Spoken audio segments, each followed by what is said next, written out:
All right, Panther fans. So we see the title of the video. Here we go. So before I get into the details of the trade, very, very interesting how this went down. This is definitely a signal that something has changed in the universe, because if you're a fan of this channel, you know that when a trade breaks, I am fishing. I am with the dogs at the river. I am mowing the grass. I am otherwise occupied. I don't find out for a couple of hours. Y'all blow up my mentions, and then I have to go and take care of it, make a video. We're live right now. Kyle is taking over for me because I've been live for an hour, because the way this trade worked was 1 minute before I had already was going live at noon for the review, the trade went down. So instead of me being completely gone from the house, I was already in front of the camera going live when Bill made the trade. So I really appreciate that, Bill. Now, Vladimir Tarasenko for basically nothing. I mean, a couple of draft picks that, let's be honest, the way we run our program, probably we're never going to make the franchise, never going to make the team anyway. Now, of course, the big talk everybody wants to talk about is where. He's a left-handed shot who's only played on the right, but he has expressed a willingness to try the left side in the past. Now, Ottawa keeps 50% retained, so we still have about $3 million in cap space, which means we might be getting a defenseman in. Apparently, Jacob Chychrun has been scratched for trade reasons, and apparently Florida and Tampa are in on that. That still is something that remains to be seen, but that would not be a shock at all. I've talked about how if we made a move for another defenseman and you made Kulikov 7D and you had a bottom pair of, I guess, Chychrun and OEL, we're good. And that also could give us some Montour insurance. But back to Tarasenko. We talked a lot about it on the stream. We're still talking about it. Kyle's up there, like I said. Any number of things can happen. Now, the idea that kind of made the most sense, even though I'm not a fan of it, I know that makes no sense.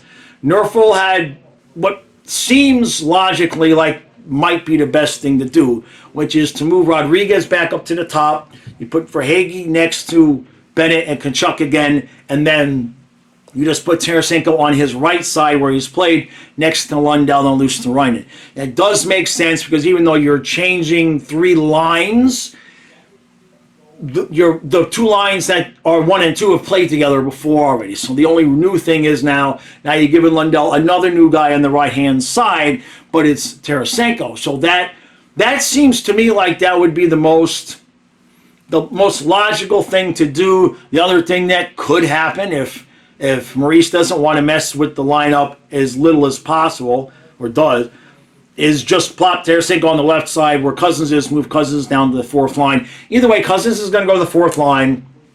We do have to clear a roster spot, so somebody has to get waived, which is most likely Lockwood, which is... I don't like that idea. We had no choice, but he is not waivers exempt, so technically somebody could pick him up if they wanted to, if he's the one that would go. I don't think Gadjevich is going to get waived, and I don't think you can waive Lorentz, even though we all would prefer Gadjevich and Lockwood. Lorentz is the center, and he probably might get picked up too, maybe not. I don't know. We can bring them back after the weekend once the roster size expands again. So there will be other people moving and waving guys around as they make moves. So maybe Lockwood can just kind of get lost in the wash and then brought back. Now, I know I've been on the record for not wanting to change things. That said, I'm not going to sit here and yell and scream and use the baseball bat because we made a change.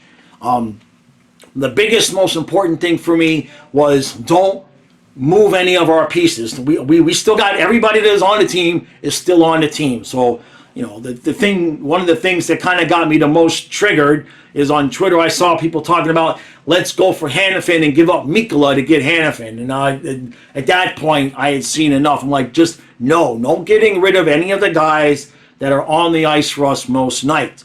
But in terms of the fit, that's up to Maurice. Now, I know that there's concerns about his defense. We did have a Ranger fan that came into the chat, and he seemed pretty adamant that Tarasenko was pretty good for them last year. He was not any of the reasons why the Rangers got bounced. So I think the general feeling is that this team is so good and we have so much well-rounded defense. Tarasenko's not going to just suddenly fit in and be Matthew Tkachuk. He's not going to be a perfect fit in terms of how we play in the system. But having that extra depth, having that extra, the extra goal scoring, I do understand it. I would have been fine leaving things the way they are or getting a guy and just stashing him in case somebody got injured. But the other part to that is that, Zito is the man. You know what I mean? I'm just a guy with puppets in his basement. Zito, I trust. If he feels like we needed to make this move, I agree. The fact that we did not give up any pieces, I agree. And there's still something yet to come because we did not make them retain half of his salary for it to sit there. There's going to be another move. It's most likely going to be a defenseman, and Chychrun's been scratched. So I know every year Chychrun's name comes up around here during the trade deadline. Might all finally get their wish. Now, Chychrun has term on his deal. He has a modified no trade clause. He has this year and next year at 4.6. So if you do make a move for Chychrun, I don't know what you're going to have to give up to get him. But if you do make a move, number one, they're going to have to retain some salary for this year. But I don't know if that'll work for this year and next year. I don't know how that works. But he could be Montour insurance. If we can't sign Montour, that does complicate some things, because one of the ways that we were going to be able to move, to give Reinhart and Forsling all the money is if you just moved on from Montour and you filled that spot with like a $2 million guy. Now, if you can get them to take 50% of Tarasenko's salary for this year and next year, Chychrun, if you can get them to take 50% of Chychrun's salary for this year and next year, if that's how it works, ding dong, do it. Ding dong, do it, because now you're going to have Chychrun at half the price of Montour, and Montour goes, and you still have the money to sign everybody else. That sounds like something that Bill Zito would do. Was somehow that Bill Zito will somehow make the team better while cutting salary cap. That's what he does. So, to answer the question, because I know I've talked a lot about this. Number one, I'm glad when this is all done and over with and we can just play hockey. Number two, I'm not mad. I'm not upset. I'm mildly disappointed for Nick Cousins, but he's still on the team. So as long as nobody that was on the team last year, nobody that went through everything we went through last year and it came back this year and is still here, and I want that group of guys to be allowed to finish the job. That was my biggest concern, was that we were going to move a guy off the team. Because while people will say, a strong team can handle an addition, I agree with that. But when I talk about the Stu Barnes trade, it's not because Chris Wells came in and ruined the culture. It's because Barnes leaving gutted the locker room. And I did not want any of our guys leaving, because these guys have formed a family unit, and it is like Chucky said in the interview yesterday, it is collectivism. It is one for all and all for one, however the hell he said it. I didn't want any of those guys being traded. Now, Chychrun, that'd be a different story. I don't want any of our guys leaving for Chychrun.